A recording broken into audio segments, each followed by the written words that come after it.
My podcast only has one listener, and I want to talk about what that actually means. If you don't know who I am Professor Dave Maslach. I'm an associate professor of innovation strategy and entrepreneurship. And I actually have a pretty large YouTube channel now. I've been doing podcasting for a long time. So I'm really aware of what it actually feels like when nobody is paying attention to what you're actually saying. And this is a useful thing. Hopefully, there'll be some people that will listen to this that you'll actually garner something from this. And I want to repeat my message right now is to say that what you're doing is perfectly fine. And you're right at the moment of what you should be and how many viewers that you should actually have at this moment. And I know that this is a really challenging thing to process. When you look up anything that revolves around how many listeners should I have, how much money should I make from podcasts, what should it actually be, and you'll get all sorts of blog posts and podcast stuff and YouTube shows and all this kind of stuff about how my YouTube channel blew up overnight. And I went from nothing to 10,000 listeners overnight. I'm going to tell you this right now. That is all hogwash. That is not reality. And that's something that I actually study for a long time. I understand how this stuff kind of works. And it's even true with entrepreneurship. It's true with looking at funding of entrepreneurship.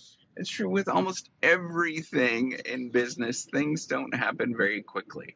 And it's this very slow kind of trajectory that you're actually looking for. I am very scared and nervous, but I was an investor and I saw somebody that said my podcast blew up overnight and it happened within the matter of 6 months or it happened in the matter of a year. I would be very nervous and I actually probably would not invest in that particular endeavor because that's a signal to me that there's some shadiness that's going on.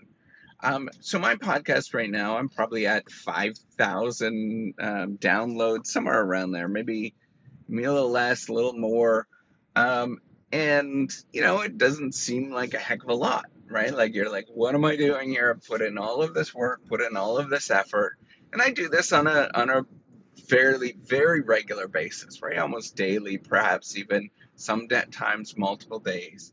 And it doesn't feel like there is much progress going on. And that is exactly where you should actually be. I want you to sort of shift your mindset instead of thinking about how much money other people are making. I want you to sort of stop thinking about maybe it is somebody online that said they've done all this stuff. I want you to sort of shift your mind and think about a different category that you're probably more used to. So most of you are probably used to working out, and that is a good analogy. Or maybe you've tried a diet before and what that actually feels like to be on a diet. Or you've tried to learn something, learn a language. All of those particular domains are painfully slow, and they don't feel like anything actually happens, right? So for me, I've worked out my whole life. And it feels like nothing ever happens, where you don't make any sort of progress at all. I'm not enormous, but I'm physically fit. The signals that I know that there is something else going on is when I see somebody that is enormous or that they're extraordinary physically fit for some reason, or they look that way. There's an appearance of that tells me that there's something that's not real or not right that is actually going on. And I've met a lot of physically fit people that have done things naturally. And I'm going to tell you, it does not look the same way than if you do things sort of not naturally. And the way that I actually can know that, I want you to look at, teenagers that are the age of 14 and 15 years old. Most of them will have the same sort of body type. Basically when they've sort of reached somewhat maturity, And you'll notice that most of those people, almost all of them, they don't look enormous, right? And there's a moment that all of a sudden there's a lot of big people that are walking around and they're in their late 20s, for example. I'm talking specifically men, but you can think about all the sort of different body parts of women as well. And all of a sudden you're like, wait a minute, how, there's a lot more people that have different characteristics now at that particular body at that particular age than there was when there was like 15, 16 years old. And that tells me that there's differences, there's augmentations that are going on that are perhaps not what you can naturally achieve early on. And I know some people are going to argue with me, but it's the general truth, right? Like there are some people that are off the charts in terms of what they could do, but it's very rare, extremely rare. And I wouldn't consider them the norm at all. I want you to sort of think about the norm. What does the norm mean? You do the same thing repeatedly over and over and over again, and you don't get a lot of results. And that is actually the norm for much of human behavior. So I want you to stop thinking about where you can actually go. And I want you to revel in the fact that you have one listener. So what does that mean? So one listener is paying attention to you, some random person, that maybe it's your mother, right? That's paying attention to you. Like, how awesome is that?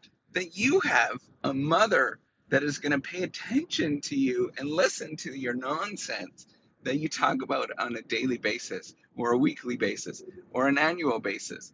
Like, that is a phenomenal thing. You hit the jackpot because you do have a parent that's like that.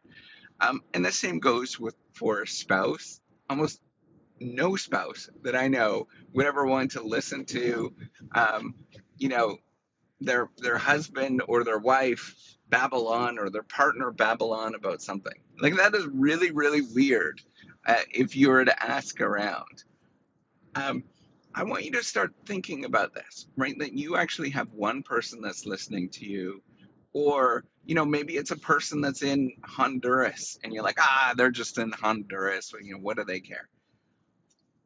That is a wonderful thing, right? Like, you're forgetting about how miraculous that is. Somebody in Honduras, in another part of the world, is actually listening to you. So even if you have 0 listeners, I want you to reflect on the fact that, wait a minute, like, how wonderful is it that I'm actually saying something and nobody's paying attention to me? I can say a lot of things then. That gives me the ability to explore in different ways that would have been scary, right? And I want you to sort of revel in what that means. So what is the implication of that? Nobody's going to pay attention to you. Okay, so I can say and do a lot of things and nobody cares. What does that mean for me? That means that, it's freeing. It's absolutely freeing if you contemplate what this actually means in terms of your life. You're scared at this moment. Probably almost all of you are scared because this is a really big hurdle to get through. You're scared at this moment that people are going to pay attention to you and they're going to say like various different things, right? They're going to say that you're stupid. They're going to say like, all of a sudden like me, right? I'm always scared that, hey, this is going to go viral and I'm going to lose my job and all of this kind of stuff.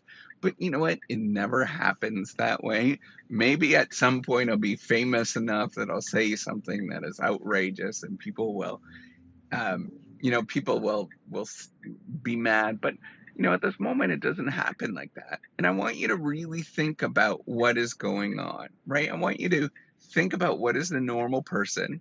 You're probably a normal person, just like me. Nothing happens for a long time. And that is okay. And I want you to sort of say, wait a minute, why am I actually thinking about, that this thing should be getting all these listeners? Or, if you're taking this analogy in the gym, that I should be really big, right? As a man, I should be really big and lifting all this weight. Whoa, whoa, whoa. What does that actually mean, right? So in the gym, it makes no sense, right? Like, and what point of an average person's job are you going to have to lift an extraordinary amount of weight? Nobody does that, right?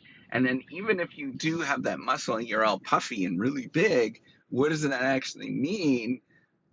Doesn't necessarily translate into what you can actually lift and you can do in terms of sports and ability. Look at most Olympians in almost every sport. They're not as big as you think that they actually are. Right? I want you to start taking this step back in terms of your life and what does this actually mean?